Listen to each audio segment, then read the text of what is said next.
Flirties. On the show today is Dr. Lisa Wade. Dr. Wade is a sociologist, assistant professor at Tulane University, and author of the landmark book, American Hookup, The New Culture of Sex on Campus, here today to have a conversation with us about hookup culture, dating trends, and the role sex plays in forming relationships. Hi, Dr. Wade, and welcome to the show. Hi, thanks for having me. Thanks for being on this good old show we call Flirtations. Appreciate you making the time to record today. No problem. I'm really excited to be here. All right. How about let's get going right away. We're going to be focusing on your book, American Hookup, The New Culture of Sex on Campus, as we get into some dating trends and really talking about sex, one of the Flirties' perhaps favorite topics. But before we get there, we got to get to know you a little bit and the work you do. Oh, sure. I mean, for this book, you have to go all the way back to college, I guess. Yeah. I took a sociology of human sexuality class when I was a freshman in college, Okay. and it just blew my mind. Even though I had had probably some of the best sex education that Americans had ever gotten, because I grew up during the HIV era in California. Yes. But I was still stunned at how much I didn't know that I should know. I needed to know, that Yeah. everyone needed to know. And so I became really interested in like peer sex education in college, and I was doing that where I was like, just a campus sex nerd. I was trying to get people to wear condoms Yes. and have healthy relationships. Practice safe sex, everybody. Yeah. And what I didn't know was that I was probably right there at the beginning of hookup cultures on college Yes. campuses. This was probably the moment where it was transitioning from what had once been like kind of the going steady model that kids invented in the 1950s was still pretty much in place. Not that people didn't have casual sex, they did, but it wasn't considered like the route to relationship. And so that was probably changing right as I was in school. And then I went from there to get a master's degree, an interdisciplinary master's degree in human sexuality from NYU. And then I went and got my PhD, and I didn't focus on hookup culture in my graduate work, but when I got my first job as a professor, and I was teaching sexuality related classes to students, that's when like it really started to hit me that they were experiencing something really different than what I had experienced. All right, let's get into it. Very interesting. A fellow sociologist. That was my undergraduate major as well in college. Yay. Pivoting now to help people with their flirting lives and dating lives. But I think sociology still plays a key role in everything I do. Absolutely. Yeah. It's the best. It's a great perspective to have. All right, the book, American Hookup. I want to talk a little bit about your research process. And so you went through the journal entries of 101 college students, I think all first year students on different American university campuses. Two. All right. Two different American university campuses. And I just would love to hear about some of the themes that you saw come out of those journal entries. And I'm also curious, the other part of this question is some of the initial thoughts you had, like hypotheses you had, maybe what you thought you would discover. Yeah, so my data comes from basically like 1 semester length diaries from these 101 students. Okay. And then I also, scoured the existing internet for anything students had written themselves, like for college newspapers and stuff like that, to try to like broaden from the 2 campuses I studied. And then there was also a lot of other research already on hookup culture that I could pull from as well, and a big quantitative data set. So we called it American Hookup because it really did generalize. But we had already known about certain kinds of like acute crises on college campuses related to sexuality, and so the big one being sexual violence, but also bias in the erotic marketplace, so racism and classism and prejudice against people that weren't presenting in gender conventional ways, etc. And we knew too, right, that there was some emotional trauma coming out that wasn't directly related to sexual violence, but just the experiences in general. Okay. And of course, STIs and things like that. And so I think the valuable thing that came out of my research is that I was able to portray the particular hookup culture we have on college campuses these days, because not all hookup cultures are the same. Right. But this one has a particular nature, and I was able to sort of drill down into the nature of that hookup culture and figure out what was a kind of umbrella cause of all of these different crises we were seeing. So Mm. I was able to kind of level up a bit and identify what was really behind it. All right. So, in this research really coming about, like, how far are we into the digital era when you were doing this research? Yeah, so at the time I did my research, the only people using dating apps consistently on campus Okay. were gay men. No surprise there. I Well, guess how else are we supposed to find each other? this is why we use dating apps, because we're in a thin market, right? Yeah. Yeah, so Yeah. there was just a statistically smaller number of gay men on campus, Okay. and Grinder had come out, and so people were Okay. using Grinder, but people weren't really using heterosexuals and women who are seeking women were not necessarily using apps at the time. Yeah. Because the dating apps, I mean, before you really had to have the desktop, right? You were like Match.com, something like that, using your computer, which probably a lot of college students were not doing. In particular, if you're a man looking for a woman on a college campus or vice versa, there are plenty of easier routes to find them. I True. mean, most of the parties are organized around facilitating hookups. So if Yeah. that's what Yeah. you're interested in, there was really no need to use the apps.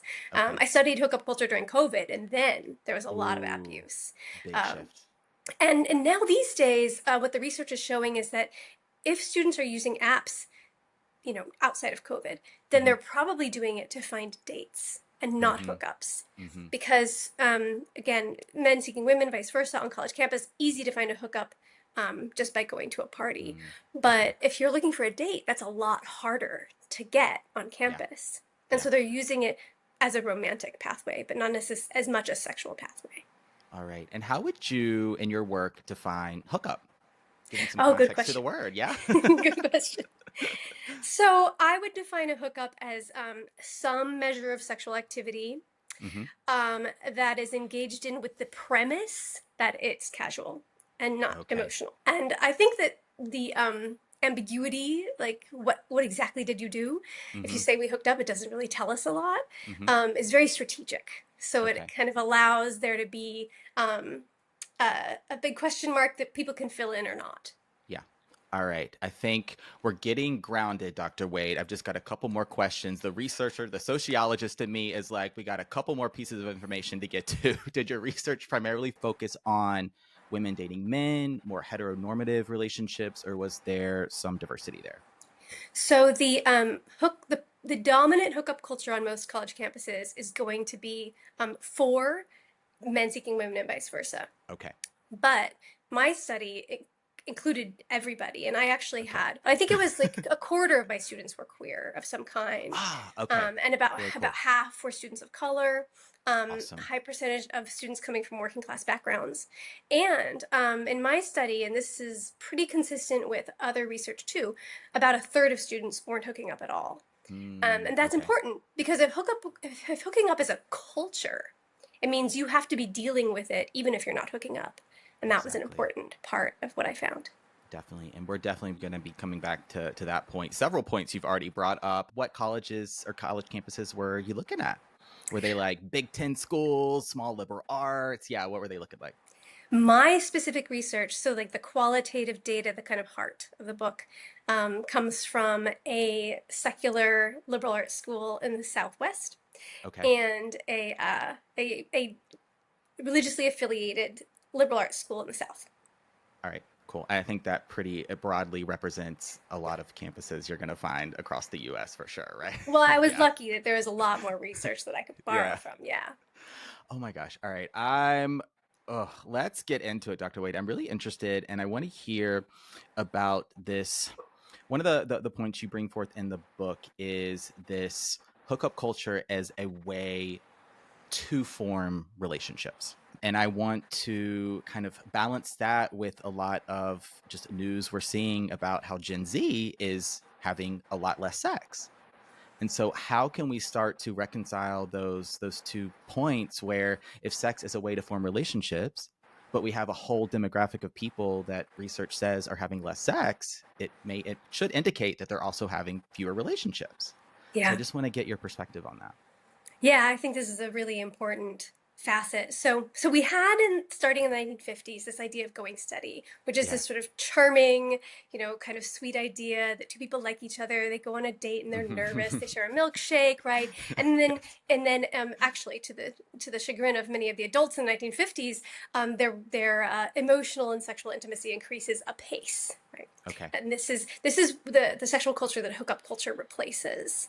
So hookup Ah. hookup culture comes in and it says, no, what you should be doing, and I'll speak to college campuses, what you Hmm. should be doing is having casual sex with no emotional connection with as many hot people as you can, because this is your moment to Mm-hmm. really sort of explore, have fun, but not necessarily have intimate bonds with other Okay. people in this way. In practice, what happens is that sometimes people hook up and then they start hooking up on the regular, Mm-hmm. and then they start perhaps seeing each other outside of parties, Mm-hmm. and having conversations. They start talking or hanging out, Mm-hmm. whatever language students use. Sometimes they end up entering something that some students call a exclusive but non romantic relationship. So we're Oh, exclusive but not in a relationship.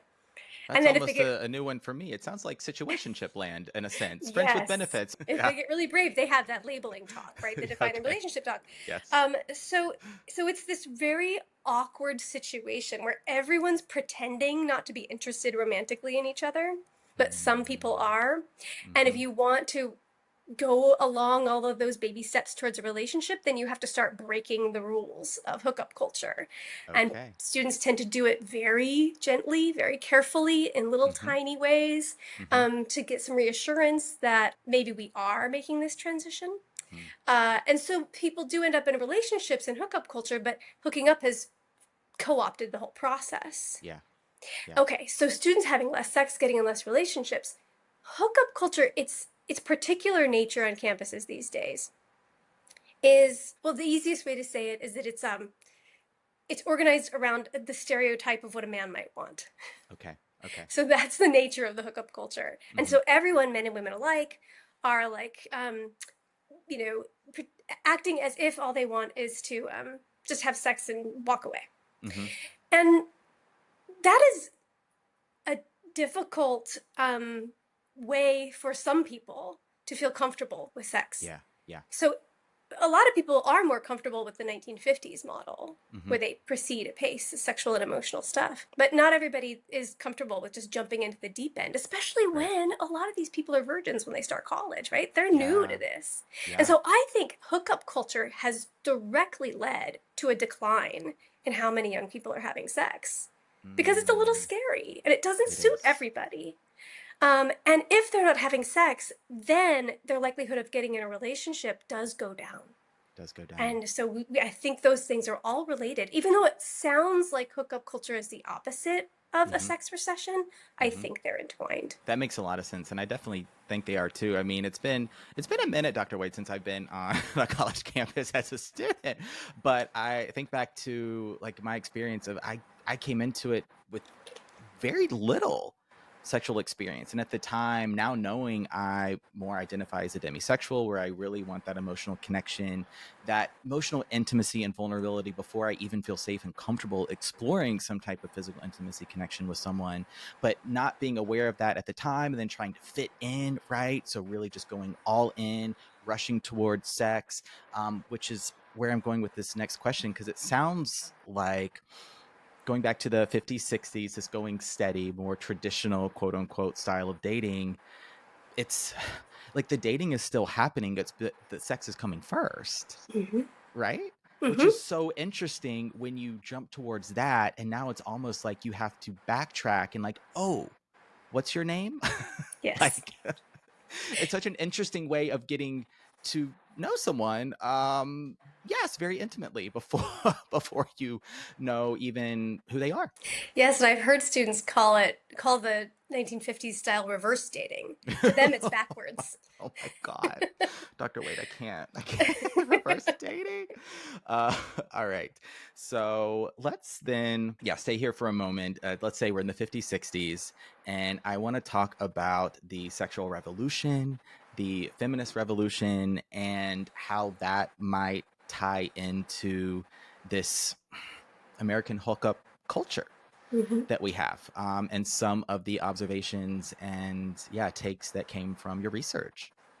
Sure. So we have in the 1960s and 70s all of these anti-institutional movements where we're trying to free individuals from interference, right? So we have the sexual revolution, we have gay liberation, we have the women's movement, and these three things come together.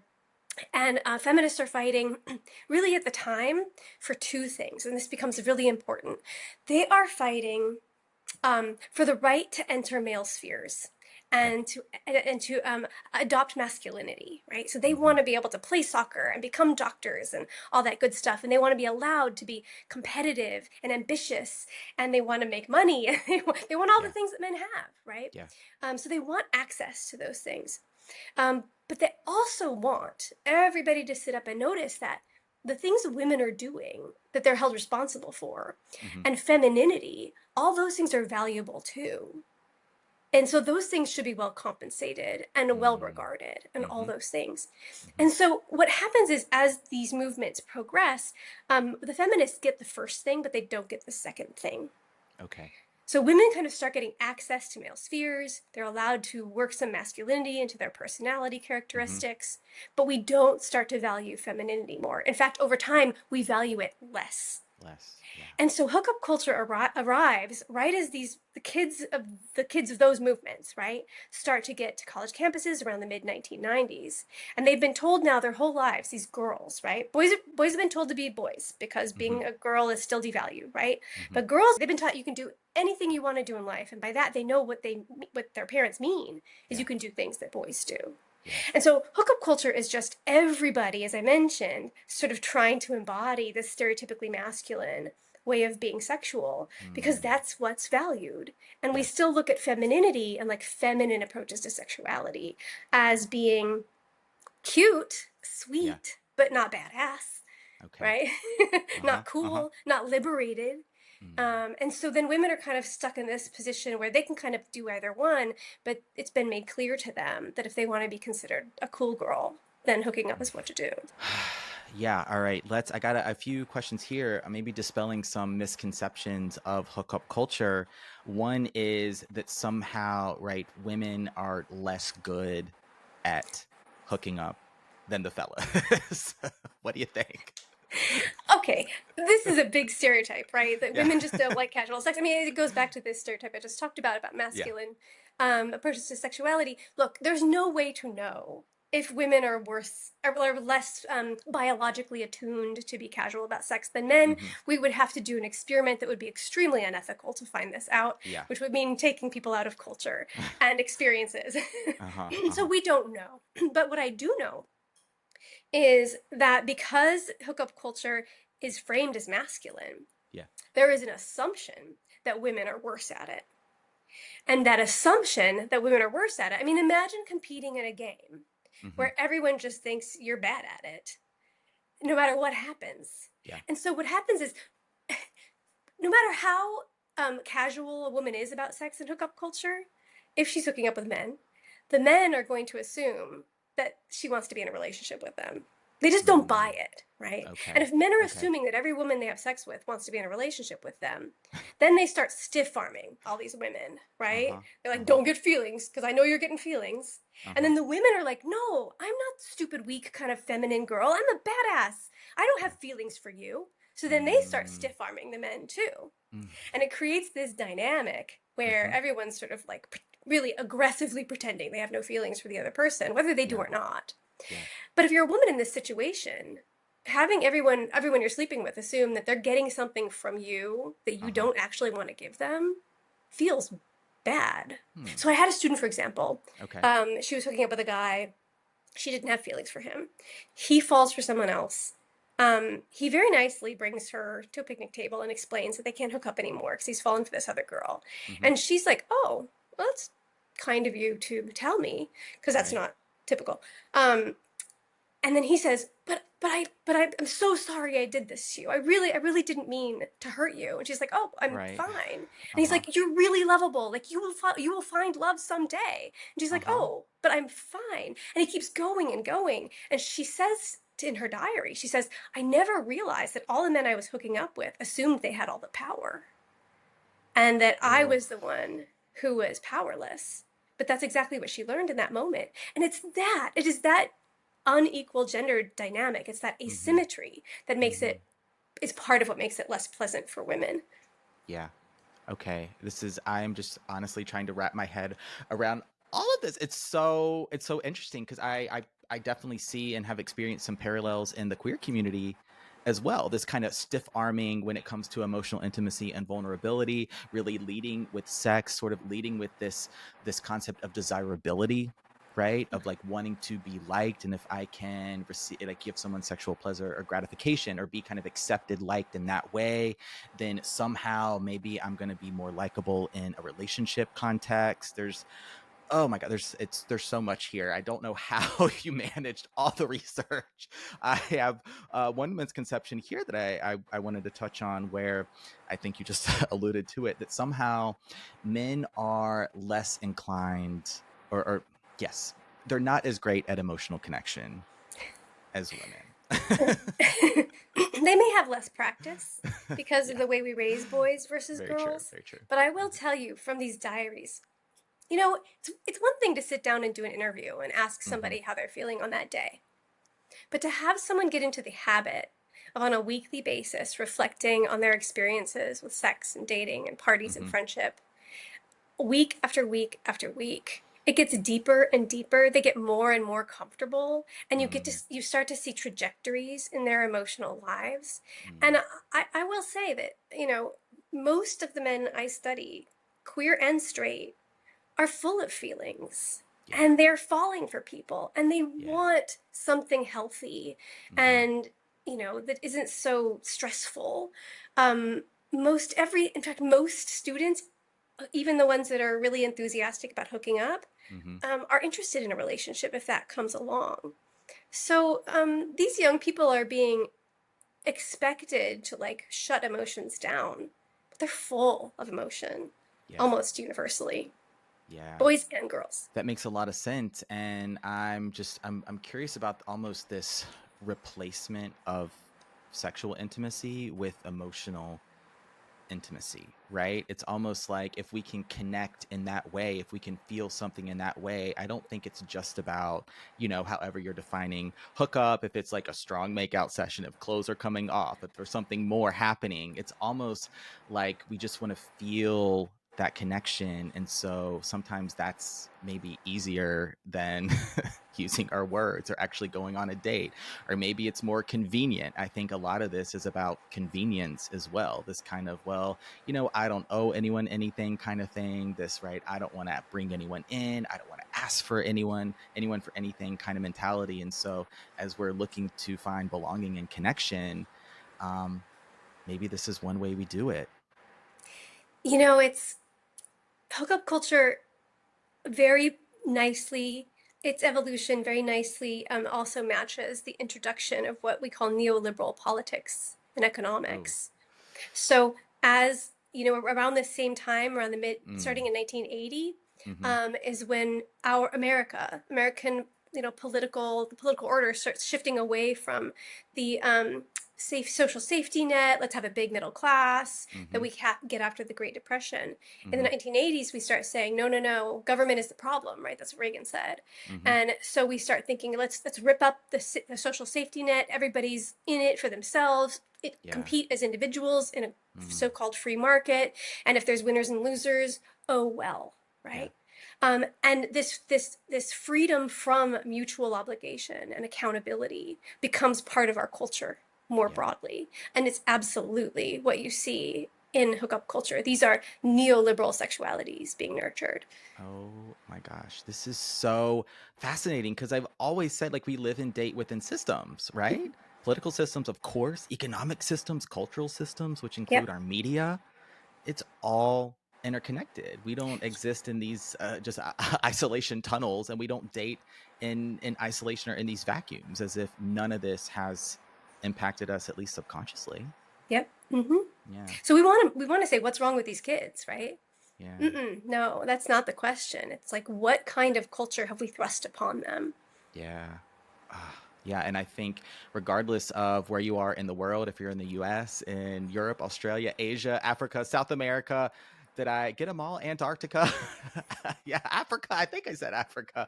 Like, I think there's going to be a lot of the Flirties are going to be able to relate to a lot of this conversation, and regardless of age, too, right? You don't have to be a freshman on campus on an American university to really see all of this playing out in dating. All right, I want to go back to something you mentioned a few moments ago, where I think the statistic you mentioned was about a third of people aren't participating Mm-hmm. in hookup culture. And Mm-hmm. so, where does that leave them if we're using hookup culture as a way to meet people to form relationships? What do you do when you don't fit into this? Yeah, sort of the big picture in terms of participation and enjoyment that you see in all of the literature that's come out Hmm. is probably about 20% of students love hookup culture. It's the best thing that's ever happened to them. Okay. They are in heaven. Um, this number tends to go down over the 4 years. It starts maybe about 25, ends at about Yeah. 15. But there are some that are absolutely thriving. Hmm. The plurality of students, somewhere around 40%, they are ambivalent about it. They're participating, but they're having mixed experiences. Then about a third are not participating at all, and there's always a handful who are fully excluded, who would like to participate, but somehow Okay. can't crack that open. Mm. Um, and so that 30%, often they find themselves sort of socially isolated in Mm. general, because especially freshman year, so much of socializing is about the big parties, and the Yeah. big parties are about hooking up. Mm. And if you're not interested in that, then often you just don't participate. And the students who are partying and are hooking up take up so much psychic space, in the dorm floor when everybody's getting ready to go out on the Yeah. first night of the weekend, Wednesday, right? Yeah. It's like loud and noisy, and everybody's Hmm. chatting and talking and pre-gaming and drinking and putting on makeup and getting dressed and checking out outfits. They take up a lot of psychic space. Yeah. Whereas the students who aren't doing that, often they don't even know about each other, Yeah. because they're just not making themselves really visible. Mm. So there's a lot of isolation. That if you're not hooking up, then you're probably not as fun. You're not going to the parties. You're not doing the like pre-conversation about who you want to hook up with and who you want to avoid. The Wow. post-conversation, what happened last night? What did we do? Like, you have less to contribute to that conversation. So there is some social isolation, and also the decline in the likelihood of getting into a relationship. But I will make one exception to that rule. Okay.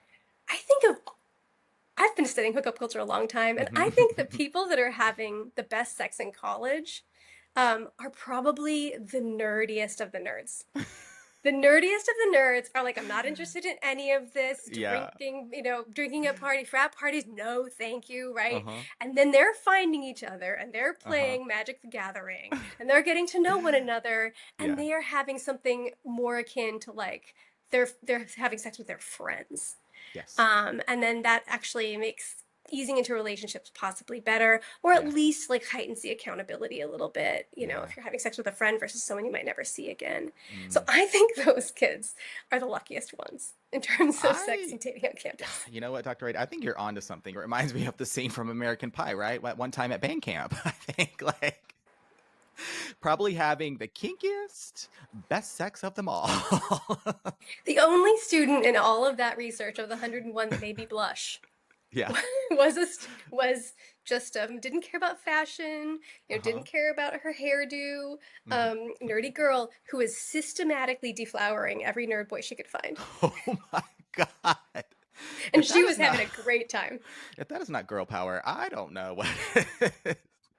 But this is just a great transition, because one of the questions I have here was just like, I'm trying to sort of wrap my mind around like the girl power movement, sort of this sexual revolution, this even like my body, my choice, this really this mentality of sex positivity, right? I can go out and have sex, whatever that looks like to me, without having this attachment to, oh, now I'm going to be slut shamed, or now it means something about myself that isn't perhaps so healthy, or whatever society's going to say. Or I can go out and have sex, and then I can have sex with someone else the next night or the next weekend. I can go out and have sex, and I don't have to be in a relationship with this person. I don't even have to date them. And so I think there's been certainly some positive shifts, and we've been talking about that so far, but how, or at least touching on them, but how do you sort of rationalize, like I'm trying to, in my mind, sort of frame sex positivity with just this rampant maybe hookup culture, where if you're having sex with different people every weekend, I don't know, Dr. Wade. I'm not sure if I would classify that as sex positivity. Well, think about it this way. So, because of the way that we conflated male lifestyles, stereotypical male Yeah. lifestyles, Uh-huh. with freedom for women. So that was the freedom we got offered. That's what was on offer, is if we're free, quote unquote, to act like boys in relation to sex. We're still allowed to be girlish about it, but we are free to act like boys. But the freedom that we got was, a negative freedom, not bad, but just like an absence of constraints. Like it was a Okay. freedom from interference, freedom from judgment, right? Okay. But we didn't get like a positive freedom. Like we didn't get any sort of structure set up to support us as sexual people, to support us as people in this environment. So we were free, but we weren't free and. We weren't free and equal. We weren't free and in an environment of care and mutual, accountability. We weren't free and supported to like explore and discover in a safe way. I mean, you could imagine a hookup culture that is different than the one we have, where everybody is really, really nice to Yeah. each other. Yeah. And like maintains relationships and Uh-huh. like checks in all the time, where consent is on script instead of off script, Yeah. right? You can imagine an extremely feminine hookup culture where it's still casual. And we're not supposed to be forming relationships, but in the moment when we're together, we're very kind and caring, and the sex is mutual, and everyone has orgasms. Yeah. We can imagine this. Uh-huh. But that's not what we got. And so we got to be free from, but we didn't get to be free to. Free We didn't get and free okay. to explore sexualities, for example, in a kind environment where we were considered equals as women. That is so interesting. All right. I want to ask you now just maybe about some cultural specificities with this study, where a lot of American campuses have dorm life, right? There's a huge party life where there's a lot of drinking, underage drinking. There's going to be some drug use, even if it's just marijuana, which is illegal in a lot of places now, but still, right? It's a drug, just as is alcohol. And so I'm curious how all of this, just like that kind of dorm life, that party life, plays into this. It's huge. Okay. So, really, at colleges that don't have residential life, where there aren't any residence halls, we really don't necessarily see hookup cultures. It's Okay. specific to schools with residence halls. And it's exacerbated if the school has a really big Greek life, that exacerbates it because it Right. becomes like this epicenter of it. Schools that attract more white and wealthy students are more likely to have more vibrant hookup cultures, because students who are coming from more disadvantaged backgrounds don't necessarily feel comfortable spending as much time socializing, or don't have the money to spend as much time socializing, or they're living at home instead of living in the dorms. Okay. So it is, these hookup cultures are most vibrant when we have big Greek life, a lot of white and wealthy students, and residence life, which is why we don't really see it in Europe, because they don't really have dorms there. And so something different is happening elsewhere. Okay. So we got to touch on now, as a part of this conversation, consent and boundaries, and even a little bit of this surveillance culture we have with social media, and just the digital age we're in, where I imagine you saw in your research and looking through these journal entries and just throughout your career, where sometimes like hookup culture can be used against us, or we feel like we might be forced into those situations, or like yes, where consent isn't always built in. Like I'm thinking about Greek life. We've seen some of those just big time news stories where, right, like there might be male on female sexual violence, male on male sexual violence, like in the fraternities as a hazing ritual. And so how that plays into this wider conversation. Well, I think this question gets back to that umbrella cause that I was Mm, mentioning at the beginning of the conversation. So, if we have a hookup culture that's organized around stereotypically male traits, mm, then what we have also is a exclusion of stereotypically female traits. okay. And one of those traits is care. Okay. Caring about other people, caring about their consent, Mm, caring about their pleasure, caring about their comfort, right? mm-hmm. So it is off script in the hookup cultures we have on campuses to be caring when one is having sex with somebody in a hookup.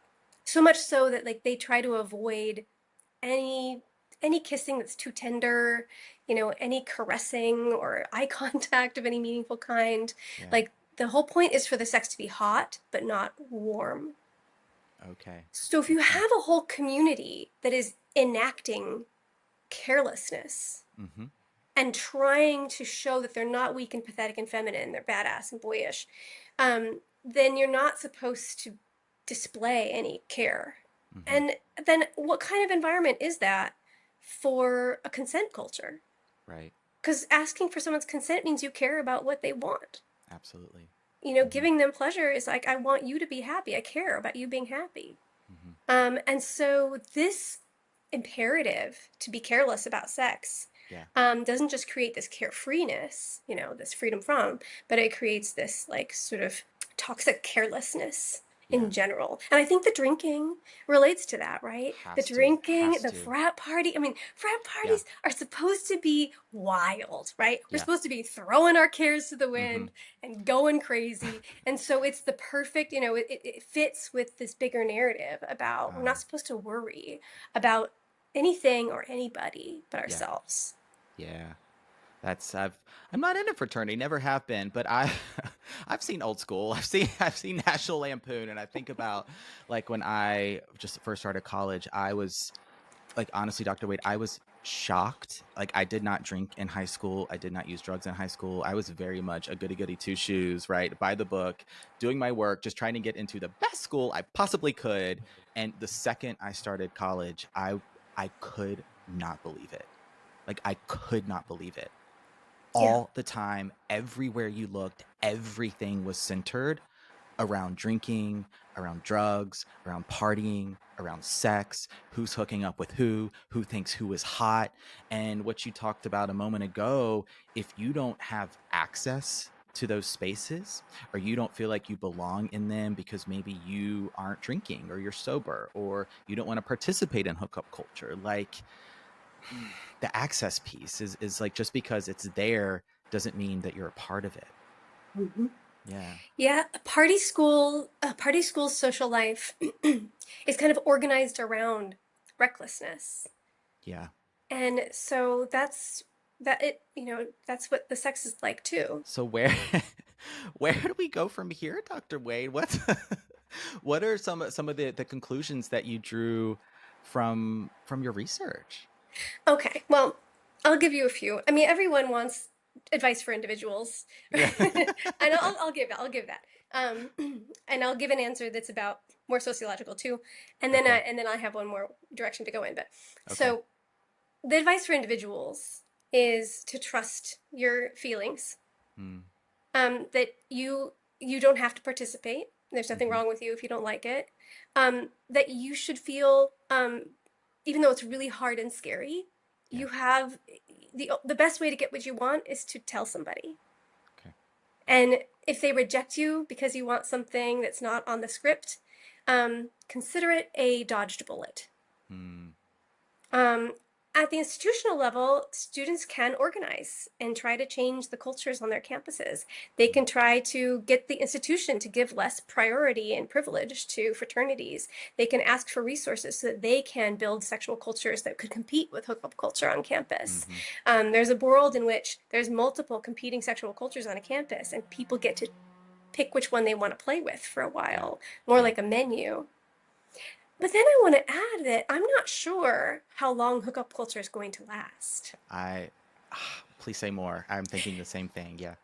Well, remember I said it was tied to neoliberalism, Mm-hmm. Mm-hmm. and this definition of women's liberation is to do what men do. Mm. All of this is changing right now. So we have this like neoconservative movement that is Mm-hmm. happening and the collapse of neoliberalism. Like Okay. there's nothing about Trump that is like consistent with a neoliberal political or economic system. Right. We are, as a society, having these big macro changes that are leading us somewhere new. And Mm-hmm. the sexual culture, youth sexual culture, as it always does, is going to shift. Yeah. And so we're already in that transition. Yeah. And we have the invention, right, of AI and all of Yeah. our added capacity with online digital interaction. I don't know what's coming, but Mm-hmm. I think sometime in the next 10 to 20 years, my book might be history. There's just gonna have to be a part two. There's gonna have to be American, right? American Hookup the sequel. What I'm comes next? I'm there for it. Yep. I think it'll always be relevant because it captured a moment in time, which was, I mean, a moment that was decades, right? Really Yeah. Yeah.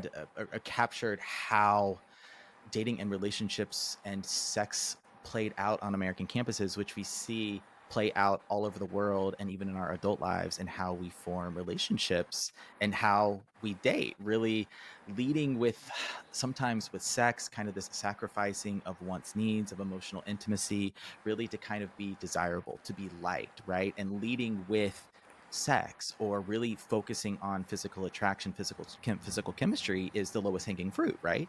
It's just the easiest. It's the easiest thing to do. And I think we're in a shift as well. Just all this research about how Gen Z is having less sex. I think they're a little bit like pressing pause. I'm encouraged by a lot of the flirties are in that demographic, asking questions about dating and relationships, flirting, getting off their phones, getting off the apps, going out in the world and really centering themselves in their dating lives, in their relationships. What do I want? Right? What do I value? What's true for me? Yeah. But I would encourage you not to frame it as something better will come. I would Okay. just Okay. encourage you to frame it as something different will come. Something different. Yeah. Something different will come. I mean, a lot of what you are talking about actually is kind of a throwback to that going steady kind of way of being together. Going, Everything is in a cycle, right? and then people thought, oh, hookup culture is better because we're free. We're not like, we have birth control now. It's much better. Uh-huh. But so that's we want in our heart of hearts to believe that our societies are just on an upward trajectory and things are just getting better all the time in Mm-hmm. all kinds of ways, sexuality and equality included. But that's not how it works. It's going to be something Mm-hmm. new, something different, something that shocks and horrifies grown-ups. Mm-hmm. Um, but it's probably not going to be straightforwardly better. It'll be Okay. both better and worse, Yeah. probably. Yeah. Thank you for that. Thank you for that reframe. Something different. Yes. Hmm. It'll be that. Yeah. Yeah. It'll definitely be different. This has been a fantastic conversation. Dr. Lisa Wade, thank you so much for being on the show today. We're going to start to wrap things up here. Just any final thoughts for the flirties? Anything else on your mind? Well, I think that my point about saying out loud what you want Yeah. and reframing rejection as a dodged bullet is Okay. really important. Trusting your gut, Hmm. knowing that like sex is imbued with all of our cultural promises and perils, just like everything else. Yeah. And so, whatever you're being told about, what is the right way to be, Yeah. Just take it with a grain of salt. All right, we're going to end there. My only other question, I want to send all the flirties your way to pick up the book yeah, you've got a website. I mean, you're a practicing professor. If they're going to Tulane, they could take one of your classes, right? I'm teaching Yeah. sex in college this fall. Oh my gosh. Is it online perhaps? Can I sign up? No, it's in person. No, No Zoom alas. classes for you. Well, what's some of the stuff on, or can you say that's on your syllabus? What are some of the things you're going to be focusing on? Oh, well, we do, youth sexual cultures, and like Yes. the evolution of youth sexual cultures. We talk about the various layers. What does it mean for hooking up to be a culture as opposed to a Okay. behavior? So we talk about like Uh, the ideology, the ideas behind it, the uh-huh. interactional scripts, and like the institutionalization. Okay. And then I introduced this idea of care and the gendered nature of it as a sort of overarching framework, and how Yes. that ties into some of these crises. And Okay. then I'm excited. I'm gonna do little bits of real sex education in there just to give them some pragmatic and practical stuff. And then I'm Awesome. gonna close on the what's coming next question. Awesome. All right, flirties. Even if you can't take the class, you can add to your reading list American Hookup, The New Culture of Sex on Campus by Dr. Lisa Wade. Thank you so much for being on the show today. Thank you, Benjamin.